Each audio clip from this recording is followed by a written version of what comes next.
if you could just say we would, I don't know, we would take road trips to the all women's colleges. Well, nearby we had Cortland, Oleana, Wells, so we could take day trips to sing for those colleges. And we took weekend trips to Skidmore, Vassar, Mount Holyoke, Smith, and very often colleges would host 4 or 5 different singing groups from Amherst and Colgate and people like that. And so we enjoyed the camaraderie of other groups too. And what was it like? You had, if you would tell us the story about it, just very quickly about, they would put up a sign-up sheet. Any girls who wanted to hang out, not the pig part, but No. if you just want to tell us, like, we would sing at women's colleges, and they would put up a sign-up sheet. Anyone, you know? Well, you know, we sang at a lot of girls' schools, and very often the girls would put a sign-up sheet on their bulletin board asking if they'd like to be dates of the Kiwa's Waiters after the show. And I'm not sure that the girls that, the most popular girls, put their names on there. But anyway, it was fun. And we sang at one show at Wells College, and I ended up inviting 5 girls to come back to party weekend, 2 weekends after that, and I gave them to all my friends who dated them, and I think only 2 stayed with their dates, but the girls did like to hear us sing. What did it feel like to walk around campus as a member of the Waiters? I think today is a lot different than it was back then. I have no feel for reverence of the opposite sex for the Waiters. I don't know. It wasn't. We were not rock stars. There was no rock music back then, so we weren't rock stars. We were just singers. I love that. Hired hands. That is great. That is great. That is great. So I want to talk a little bit about the end of the weekend. What is it like when you say goodbye to each other? Well, it's all very casual. You know, there's some handshakes and hugs, and we all say we're going to see you next spring.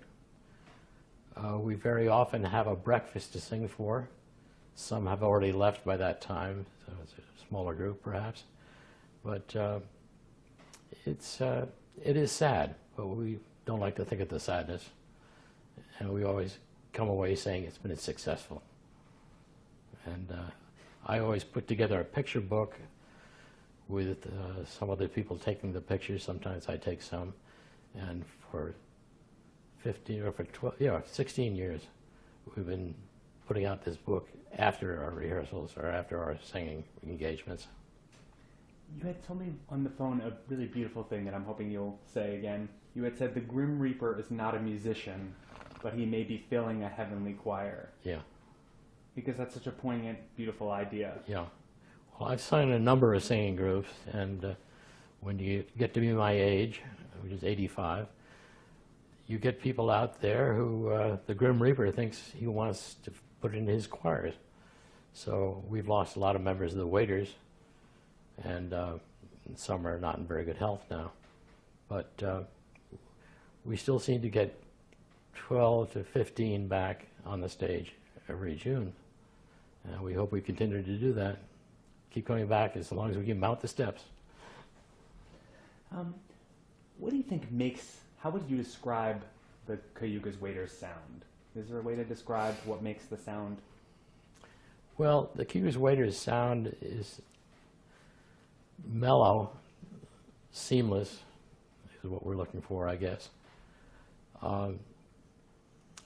Just nice, easy, sit back and listen and enjoy type music. It's not a big show. It's just easy listening, I would call it. We sing show tunes and a few novelty numbers, which are fun. But it's songs that people recognize, particularly people our age, because we sang for them, and they came from that era. And nothing particularly new or dynamic. It's really just easy listening, good music. We had talked about when you get up to school for the reunions that you guys you don't ask for payment from the classes. You just ask that they give you, that they feed you. Is that, would you talk about that? So we... Yeah, well, when we line up a gig with a class, we tell them we're rich but we're hungry, so we would like to eat with them, and we can pay for it if necessary. Don't let that get out. That's funny. That's funny. So it's 50 years later, almost. You had said you didn't join the group looking for a family, but now that you look back, has the Waiters become a family?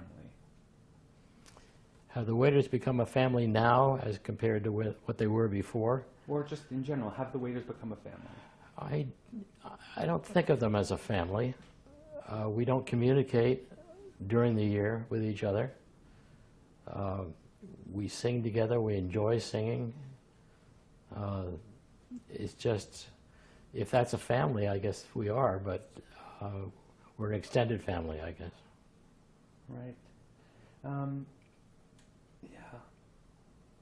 Let's see. Jack, is there anything that I didn't ask that you had wanted to talk about? Maybe, Jack, if you could just try to describe what it is for you that separates the Waiters from other social groups, singing groups on campus. And it can be entirely from your perspective. I mean, it doesn't have to... You don't have to mention any of the groups. You can just talk about For you, what makes the Waiters different is... Well, I think that from 8th grade on, when my voice changed, I always sang in quartets and octets and glee clubs. So when I came to Cornell, it was a natural extension just to want to be singing. I got into the Octagon Club and sang with my arm around a blonde girl in the chorus, and that was a unique experience from coming from an all-boys school. I formed my own quartet, Cascadilla Quartet. I formed I joined the Glee Club, and the Waiters accepted me, and it was just fun. We had a good time, and we sang well, and that's what I wanted to do, is to have a good sound and be part of it. The smaller the group, the better I like it, for my own personal preference. And if it's a quintet, I like it better than a quartet, but 12 voices is fine. And your voice can get weak, but you still have people to back you up. Yeah. What's your favorite memory from your time in the group? If you can remember one thing that stands out. Your favorite memory? One thing I want to touch on Yeah. that I was mentioning before was that the word loyalty, I think Silent Generation, if we call it that, were loyal people. They had our brothers and sisters, older brothers and sisters who went to war.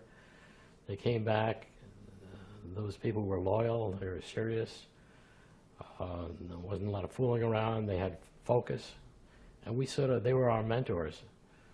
So we really had, the word loyalty is very important to our group. And I think that is one reason we are asked to go to Cornell, and we all go. You know, we just want to be part of the group. We feel responsible to entertain up there. That's my feeling anyway.